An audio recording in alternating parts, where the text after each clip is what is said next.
आज मुझे कहा गया कि आज श्री अरविंद और श्री माँ के बारे में कुछ बातचीत करूं। 20 मिनट में श्री अरविंद और श्री माँ के बारे में बोलना या बोलने का प्रयास करना भी गागर में सागर भरने जैसे नहीं होगा, एक लोटे में सागर भरने के बराबर होगा। फिर भी प्रयास करता हूँ कुछ बेसिक चीज़ें बताने की। श्री अरविंद की जीवनी में आप देखेंगे कि उनके जीवन की जो रूपरेखा है वो बहुत निराली है। 7 वर्ष की उम्र में उनको इंग्लैंड भेज दिया गया पढ़ने के लिए। वहाँ 14 साल रहे। 21 साल की उम्र में अपनी इच्छा से वापस आ गए, इसलिए कि ताकि आज़ादी की लड़ाई में भाग ले सकें। लेकिन आज़ादी की लड़ाई में भाग नहीं लिया आते ही। सबसे पहले बड़ौदा गए, जहाँ पे उनकी इंतज़ार हो रही थी। महाराजा थे बड़ौदा के, वो एक कॉलेज चलाते थे।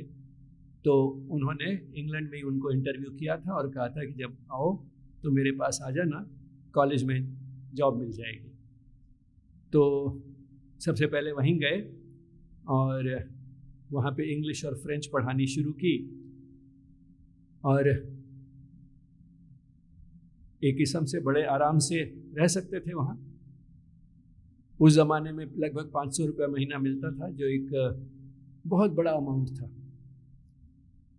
और विद्यार्थी भी उनको बहुत पसंद करते थे। और उन्होंने वो काम किया भी कई साल तक। 14 वर्ष इंग्लैंड में रह के आए, लगभग 14 वर्ष बड़ौदा में भी रहे। लेकिन उन्होंने केवल वहाँ पे इंग्लिश और फ्रेंच नहीं पढ़ाई। उन्होंने ये देखा कि मुझे इंग्लैंड के बारे में या in general about the west तो बहुत कुछ पता है, भारत के बारे में कुछ नहीं पता। तो उन्होंने संस्कृत सीखी, अपने आप ही सीखी। और हमारे जो प्राचीन ग्रंथ हैं लगभग उन सभी को ओरिजिनल में पढ़ डाला। और बुद्धि उनकी जो थी बहुत तेज थी, तो इसलिए जब इंग्लैंड में पढ़े तो जो कुछ वहाँ उन्होंने ऑब्जर्व किया और पढ़ा, उसको सिर्फ स्पंज की तरह एब्जॉर्ब नहीं किया, उसको एक क्रिटिकल नज़र से देखा, उसको एक विवेक से देखा, with a discerning I and mind. और वही उन्होंने किया भारतीय संस्कृति के साथ भी। वो ग्रंथ पढ़े तो उनको भी उसी दृष्टि से देखा। और रिजल्ट ये हुआ कि उनके मन में पूर्व और पश्चिम का एक समन्वय हो गया। और उसके बाद वो आज़ादी की लड़ाई में पूरा टाइम कूद पड़े। वो बड़ौदा की जॉब छोड़ दी। आज़ादी की लड़ाई में केवल 5 वर्ष रहे, लेकिन उन 5 वर्ष में उन्होंने सरकार को ऐसा हिला दिया, ब्रिटिश सरकार को ऐसा हिला दिया कि वो उनको एक मोस्ट डेंजरस इंडियन अलाइव उस नज़र से देखने लगे। और मौका मिलते ही गिरफ्तार भी किया। 1 साल वो जेल में रहे। और उसी 1 साल में उन्होंने ये डिस्कवर किया कि उनके जीवन का वास्तव में लक्ष्य क्या है, what is his inner calling, what is his the purpose of his being in this world. वो उन्होंने वो 1 साल जो जेल में रहे उसमें रियलाइज़ किया। तो आज़ादी की लड़ाई भी उनकी जो थी वो फाइनल कॉलिंग नहीं थी, ट्रू इनर कॉलिंग नहीं थी। उसमें उन्होंने बहुत योगदान दिया, बहुत महत्वपूर्ण थे 5 वर्ष भी जो आज़ादी की लड़ाई में रहे। लेकिन उसके बाद जब उनको पता चल गया कि वास्तव में वो किस लिए इस संसार में हैं, तो उस काम को जाके उन्होंने पौंडीचेरी में किया। So his true mission was to provide the modern world with that wisdom which the world badly needed. तो ऐसा दौर था उस समय दुनिया का कि जिस तरह से उन्होंने पूर्व पश्चिम का समन्वय जो था वो अपने मन में किया था, और जिस तरह की स्पिरिचुअल कैपेसिटी उनकी थी, peak spiritual capacity, highest level, उससे वो विजडम जो है इंटरप्रेट करके संसार को बताना, दैट वाज हिज मिशन। और वो उन्होंने पौंडीचेरी में जाकर किया। So his final calling was to be a spiritual master, not a college teacher, not a freedom fighter, but in those roles also उस में also he made very important contributions.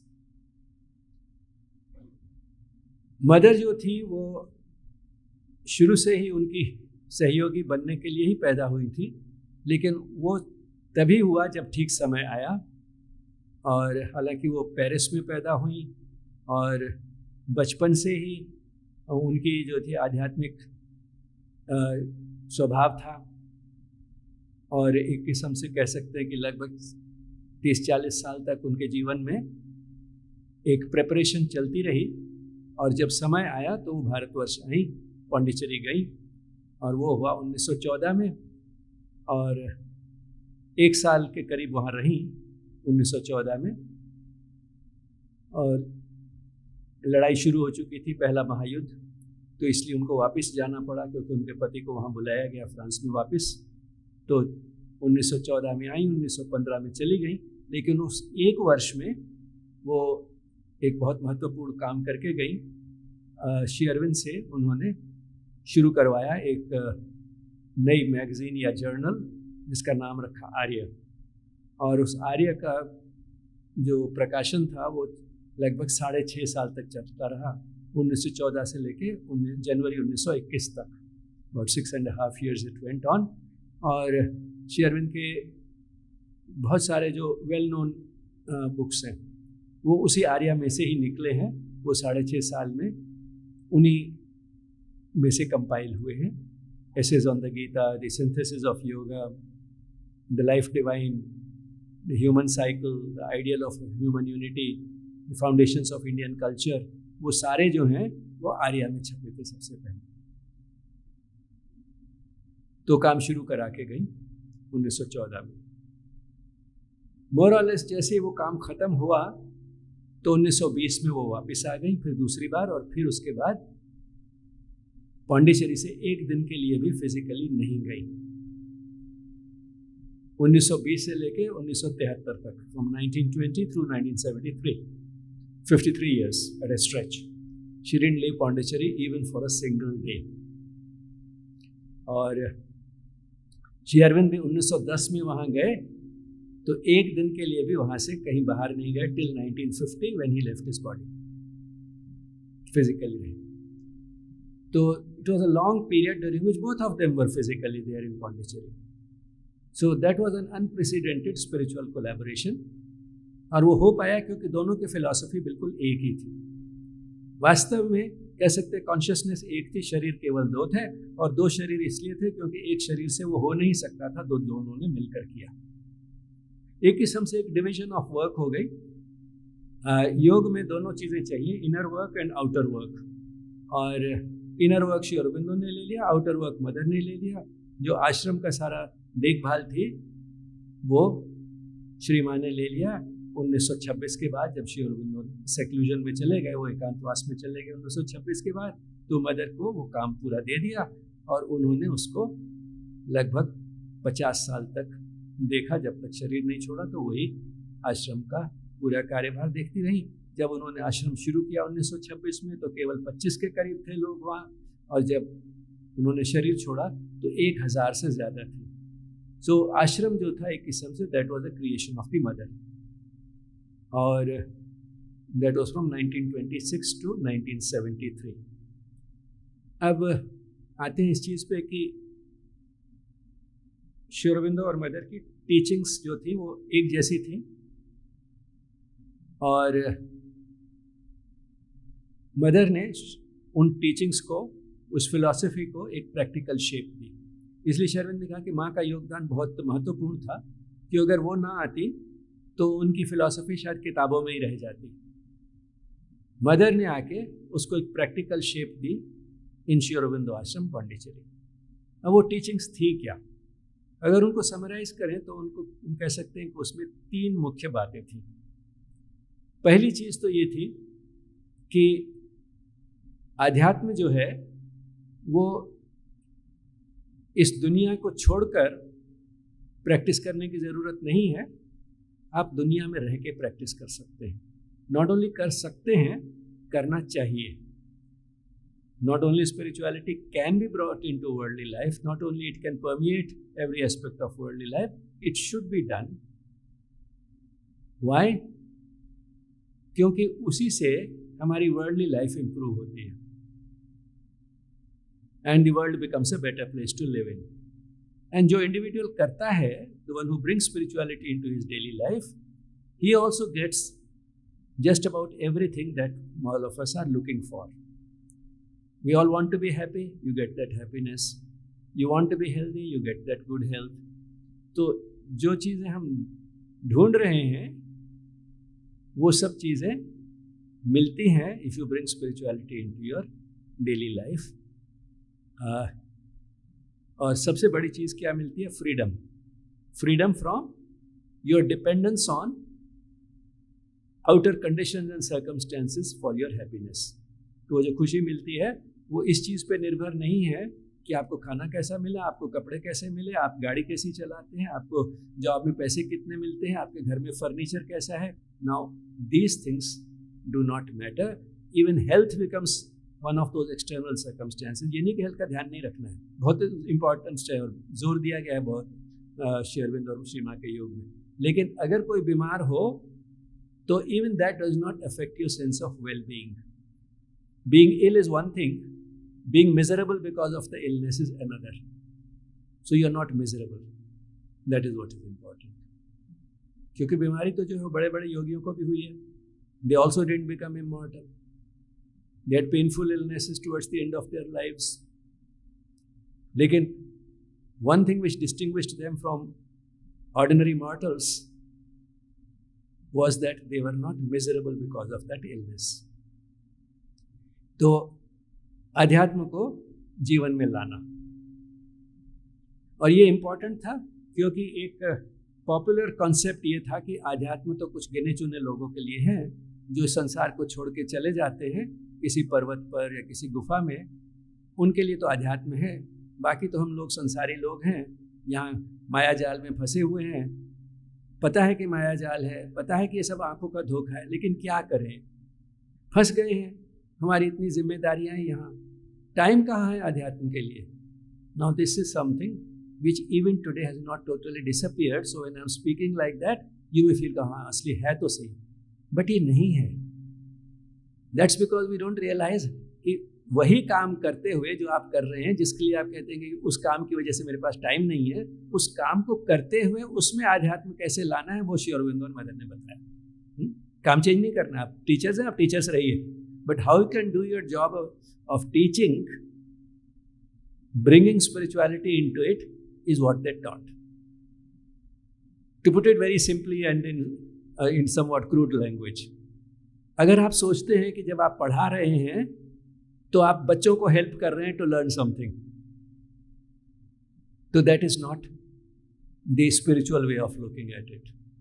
The spiritual way of looking at it is कि आपके पास कुछ है, mainly दो चीजें हैं, आपके पास ज्ञान है और आपके पास प्यार करने की कैपेसिटी है।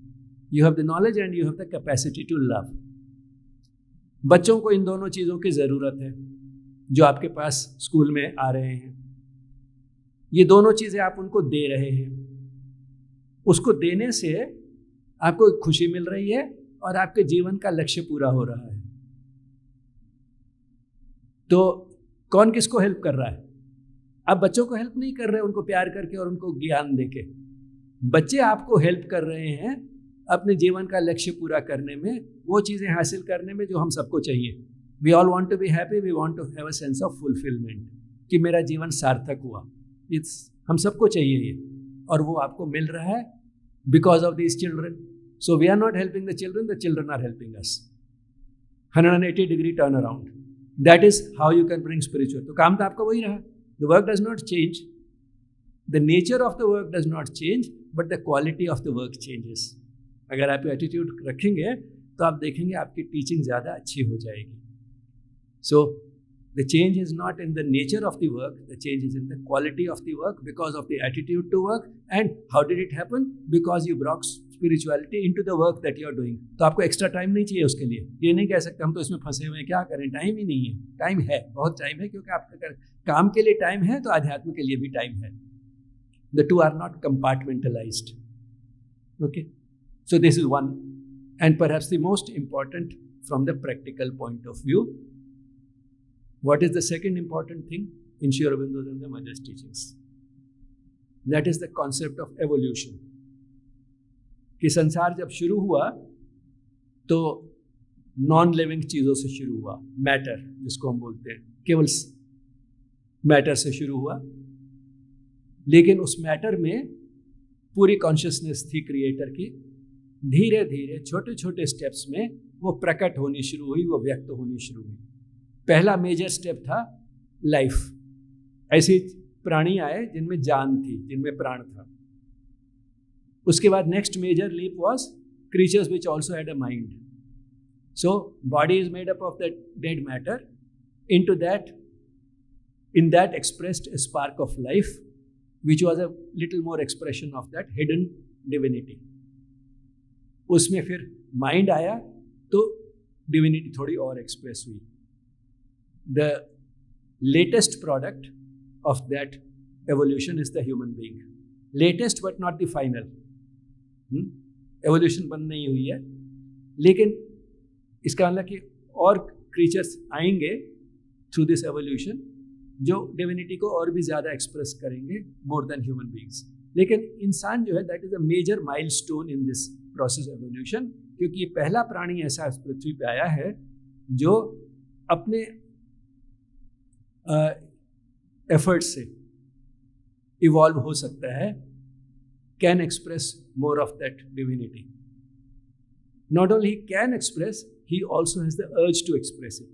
So human being is the first creature on this earth who has both the aspiration to evolve and the capacity to do so. तो जो नेचुरल प्रोसेस है एवोल्यूशन का, क्रमिक विकास जिसको हिंदी में बोलते हैं, क्रम से एक के बाद एक, step by step Vikas, that is evolution. तो मैन कैन, एवोल्यूशन तो हो ही रही है और हम ना भी चाहें तो होती रहेगी। That's a natural process, the way it evolved from matter to life, life to mind. तो further evolution from man onwards will happen. लेकिन ह्यूमन बीइंग्स जो है, क्योंकि अपने एफर्ट से भी उसी डायरेक्शन में जा सकते हैं और उनको जाने की इच्छा भी है, तो human beings can collaborate in that process. तो कोलैबोरेशन करेंगे, जितने ज़्यादा लोग करेंगे उतना वो जल्दी होगा। So that is the second evolution.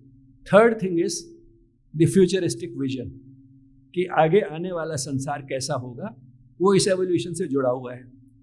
Human beings जो है वो इवॉल्व करने की उनमें इच्छा भी है और कैपेसिटी भी है। अगर वो इवॉल्व करेंगे तो उसका रिजल्ट आउटर मैनिफेस्टेशन में क्या होगा? Human nature will change. मनुष्य का स्वभाव बदल जाएगा, और मनुष्य का स्वभाव इस तरह से बदलेगा कि instead of being ego centred will become love centred, will be inspired by sense of oneness rather than separation। और जब वो होगा, जब मनुष्य का स्वभाव इस तरह से बदलेगा, तो आप इमेजिन कर सकते हैं कि संसार जो है वो बदल जाएगा। So we are heading towards a much better world because of this. So that vision of the future and a certitude, एक निश्चित एक आश्वासन देना कि ये होगा। Shri Aurobindo and the mother were the first spiritual masters to do so. क्योंकि अभी तक आध्यात्म को सोचा गया था कि वो एक इंडिविजुअल के लिए है। मुझे मोक्ष प्राप्त करना है तो मैं अपनी योग साधना करूं, उसका दुनिया पे क्या प्रभाव होगा उसका ज़्यादा जोर उस पर नहीं दिया गया था। Shri Aurobindo and the mother were the first two spiritual masters to set that itself as the goal of their yoga, as the goal of their spiritual practice, कि उसका गोल कलेक्टिव है। संसार बदलेगा, बदल सकता है और बदलेगा, और वो कैसे बदलेगा? What type of a life we should live for the world to change faster than it would otherwise. So that is the third important